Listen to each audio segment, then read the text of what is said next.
Hello and welcome students to the next video on computer basics. तो students last video में हमने कुछ topics cover किए थे like what is computer, introduction to ICT, what are the input and output devices of a computer, what are the hardware and software for a computer, and we have covered 4 functions of computer that are input unit, output unit and your processing unit and storage unit. चलिए फिर without any wait आज की topics start करते हैं। तो बच्चों जैसा कि मैंने आप सबको बताया, कंप्यूटर क्या होता है, हमारे पास एक इलेक्ट्रॉनिक मशीन जिसे प्रॉपर वे में चलाना जिसे बोलते हैं स्टार्टिंग, और प्रॉपर वे में बंद करना जिसे बोलते हैं शट डाउन। दोनों ही काम स्टार्टिंग और शट डाउन प्रॉपर वे में करना काफ़ी ज़रूरी हो जाता है, अदरवाइज़ बाद में हमारे कंप्यूटर में कुछ प्रॉब्लम्स आती हैं। आज मैं इस वीडियो में आपको सिर्फ बताने जा रही हूँ कि किसी भी कंप्यूटर को स्टार्ट कैसे किया जाता है। शट डाउन का प्रोसेस आपको नेक्स्ट वीडियो में मिल जाएगा। सो स्टूडेंट्स, हम कंप्यूटर पे जो भी काम करते हैं उसको हमें क्या करना पड़ता है, सेव करके रखना पड़ता है ताकि हम उसको फ्यूचर में यूज़ कर सके, उसको फ्यूचर में देख पाएँ। मान लीजिए हम कंप्यूटर पे काम कर रहे थे और काम करते करते हमारी लाइट ऑफ हो गई, मतलब लाइट चली गई, तो हमारा कंप्यूटर भी क्या हो जाता है, अपने आप बंद हो जाता है लाइट जाने की वजह से।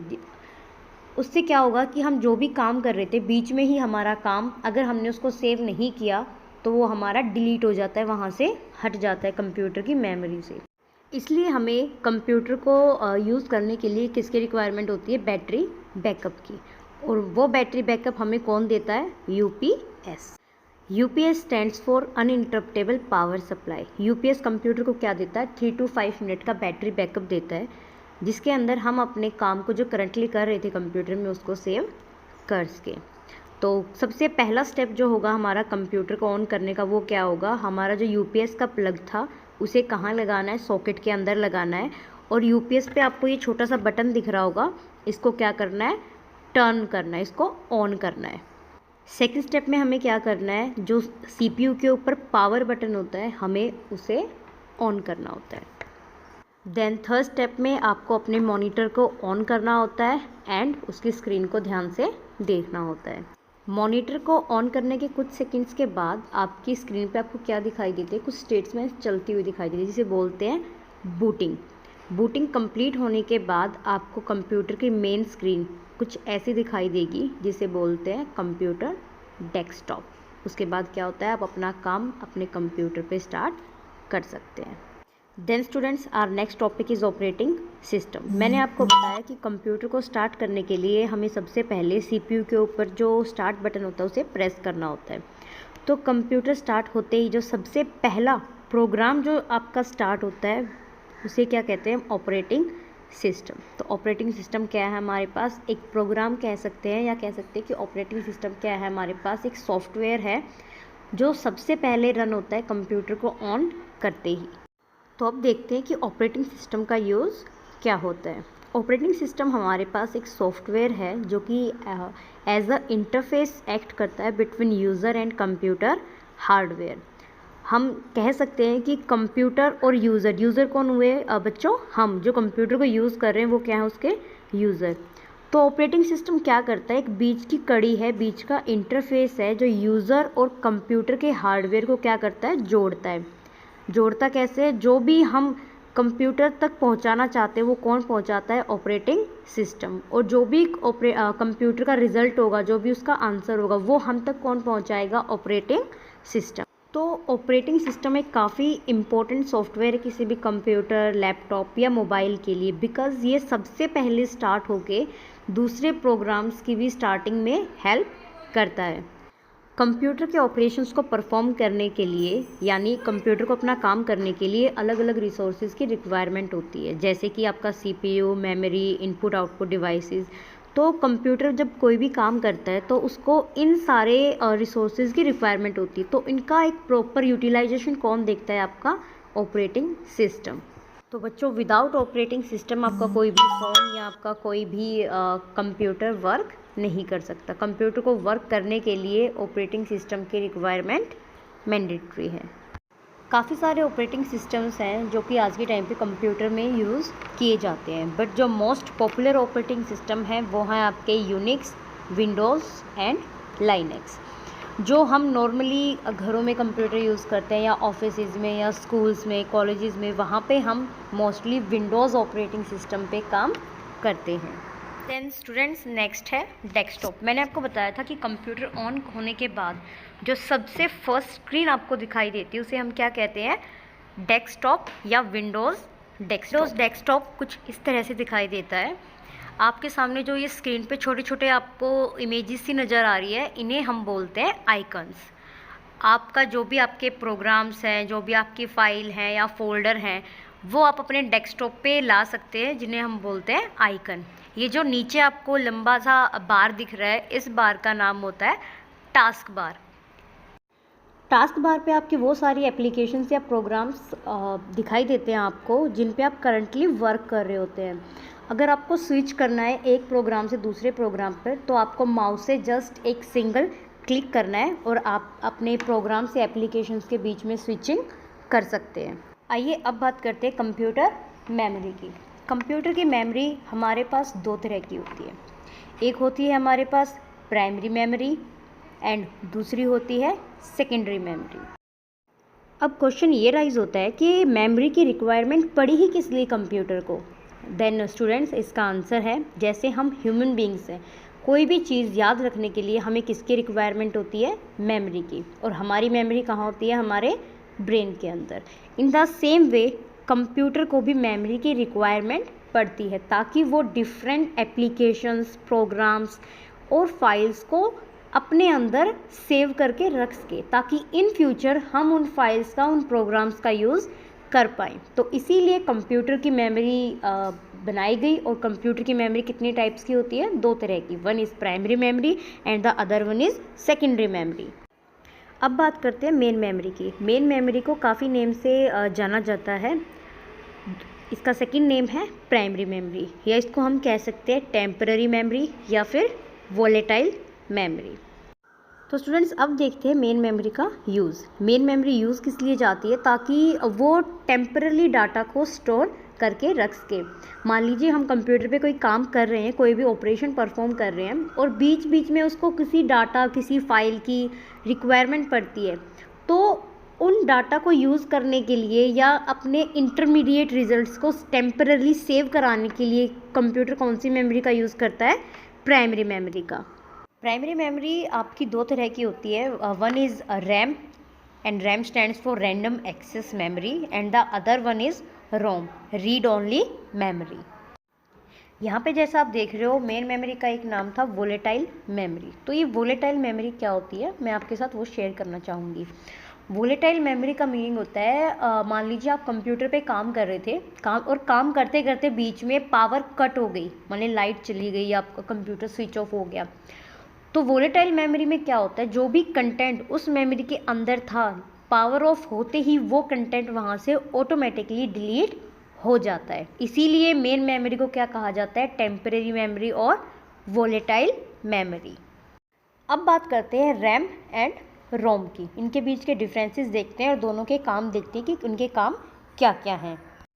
रैम की फुल फॉर्म है रैंडम एक्सेस मेमोरी एंड रोम की फुल फॉर्म क्या है बच्चों, रीड ओनली मेमोरी।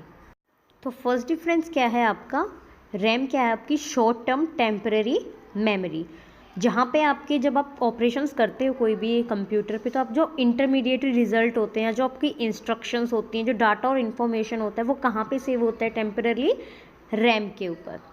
और रैम का दूसरा नाम हम कह सकते हैं कि रैम कोर क्या कहा जाता है, मेन मेमोरी। कोई आपसे पूछे कि कंप्यूटर की मेन मेमोरी क्या है, तो आप क्या बोलोगे, रैम है आपके कंप्यूटर की मेन मेमोरी। दूसरी तरफ रोम क्या है आपकी लॉन्ग टर्म परमानेंट मेमोरी है, जहाँ पे कुछ स्पेसिफिक इंस्ट्रक्शंस आपकी लिखी जाती हैं। रैम में क्या होता है, जो कंप्यूटर होता है वो रैम के अंदर अपने कंटेंट को राइट भी कर सकता है और वहाँ से रीड भी कर सकता है।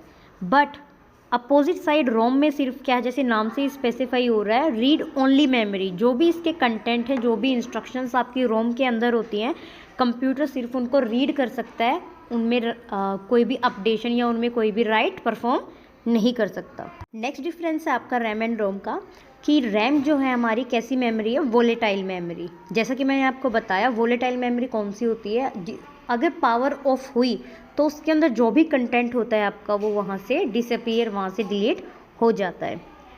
On the opposite side ROM कैसी मेमोरी है आपके पास? Non volatile memory. Non volatile memory का मीनिंग है अगर आपकी पावर ऑन हो ऑफ हो उसकी मेमोरी पे कोई भी अफेक्ट नहीं पड़ेगा। जो भी कंटेंट एक बार आपके रोम के अंदर सेव हो गए, जो भी इंस्ट्रक्शंस उसके अंदर डाल दिए एक बार, वो वही रहेंगी, आपकी पावर ऑफ हो या ना हो। नेक्स्ट पॉइंट है आपका, जो रैम है आपकी किस लिए यूज़ की जाती है? कंप्यूटर की स्पीड को इंक्रीज़ करने के लिए, ताकि वो टेम्पररी डाटा जो होता है, इंटरमीडिएट जो बीच का डाटा होता है, उसको सेव करके रख सके। बट जो रोम होता है आपका, वो मेनली किस लिए यूज़ किया जाता है? उसमें सारी आपकी इंस्ट्रक्शंस होती है बायोस के regarding. BIOS in the sense basic input output system. जो भी कंप्यूटर की स्टार्टिंग या शट डाउन की इंस्ट्रक्शंस होती हैं, वो सारी सेटिंग्स आपकी कहाँ पे सेव कर दी जाती हैं? रोम के अंदर। लाइक आपका कीबोर्ड है, प्रिंटर, माउस, मॉनिटर, इन सब की जो सेटिंग्स होती हैं, इन सब के जो प्रोग्राम्स होते हैं, वो पहले से ही कहाँ डाल दिए जाते हैं? रोम के अंदर।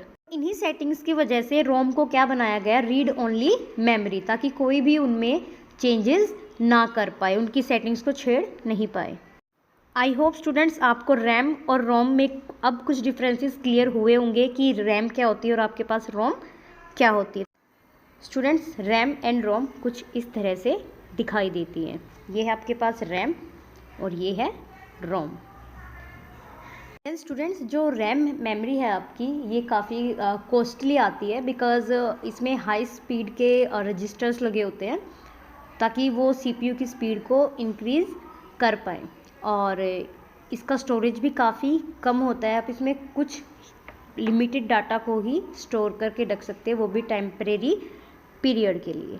देन स्टूडेंट्स, आप सोच रहे होंगे कि रैम में तो हम सिर्फ टेम्परेरी डाटा को ही स्टोर करके रख सकते हैं, फिर हम कौन सी मेमोरी का यूज़ करें अगर हमें डाटा को परमानेंटली सेव करके रखना है? तो उसके लिए ऑप्शन हमारे पास क्या है बच्चों? वो है सेकेंडरी मेमोरी। तो आइए देखते हैं सेकेंडरी मेमोरी कैसी होती है। तो बच्चों, अगर हमें कंप्यूटर में काफ़ी लार्ज अमाउंट ऑफ डाटा को, काफ़ी बड़े डाटा को परमानेंटली सेव करके रखना है, तो हमें एक सस्ती, चीपर और परमानेंट मेमोरी की रिक्वायरमेंट होती है, जिसे हम कहते हैं सेकेंडरी मेमोरी। सेकेंडरी मेमोरी आपकी कंप्लीटली क्या होती है? Non volatile. मतलब एक बार जो आपने उसके अंदर सेव कर दिया, वो उसी के अंदर रहेगा, भले ही आपकी पावर ऑफ हो जाए। बच्चों, जो सेकेंडरी मेमोरी होती है, ये आपकी एक्सटर्नल मेमोरी भी कही जाती है, क्योंकि ये कंप्यूटर में इंटरनली नहीं आती, इसको अलग से कंप्यूटर के साथ जोड़ा जाता है। तो बच्चों, सेकेंडरी मेमोरी के भी हमारे पास काफ़ी सारे नाम हैं, जैसे कि permanent memory, non volatile memory, external memory और ऑक्सिलरी मेमोरी। तो बच्चों, अब देखते हैं कि सेकेंडरी मेमोरी स्टोरेज डिवाइसेस कौन कौन से होते हैं, किस किस तरह के हमें दिखते हैं। फर्स्ट है आपके पास सीडी। सीडी की फुल फॉर्म क्या होती है बच्चों? Compact disc. नेक्स्ट है आपके पास डीवीडी। डीवीडी की फुल फॉर्म क्या है? डिजिटल वीडियो डिस्क या digital versatile disc. Next storage device है आपके पास पेन ड्राइव। नेक्स्ट है हार्ड डिस्क। और एक और सेकेंडरी मेमोरी डिवाइस है आपके पास, जिसे हम क्या कहते हैं? मेमोरी कार्ड या फिर एसडी कार्ड। तो स्टूडेंट्स, सेकेंडरी मेमोरी डिवाइसेस कुछ इस तरह के दिखते हैं। फर्स्ट वन है एसडी कार्ड, जिसे हम और क्या बोलते हैं? Memory card. ये तो शायद आप सभी ने देखा होगा। ये नॉर्मली आप किस में यूज़ करते हैं? अपने मोबाइल फ़ोन्स में। आपके मोबाइल फ़ोन की आप मेमोरी को बढ़ाने के लिए, उसमें और डाटा को डालने के लिए आप किसका यूज़ करते हो? एसडी कार्ड का। नेक्स्ट है आपका हार्ड डिस्क ड्राइव। ये भी क्या है? आपका सेकेंडरी मेमोरी। इसको क्या करते हो? आप अपने कंप्यूटर में लगाते हो, ताकि आपके कंप्यूटर का स्पेस, आपके कंप्यूटर की मेमोरी क्या हो जाए? इंक्रीज़ हो पाए। नेक्स्ट आपके पास सेकेंडरी मेमोरी डिवाइस है बच्चों पेन ड्राइव। पेन ड्राइव आपका क्या होता है? एक्सटर्नल मेमोरी डिवाइस ही होता है। इसको आप यूएसबी पोर्ट में लगाते हैं, जो सीपीयू के ऊपर होता है। सीपीयू के ऊपर कौन सा पोर्ट होता है बच्चों? USB port. वहीं पे आप पेन ड्राइव को लगाते हो। उसके बाद आपको जो भी डाटा ट्रांसफ़र करना है, वो आप पेन ड्राइव के थ्रू एक कंप्यूटर से दूसरे कंप्यूटर पर डाटा ट्रांसफ़र कर सकते हो। नेक्स्ट डिवाइस है आपके पास कॉम्पैक्ट डिस्क, सीडी।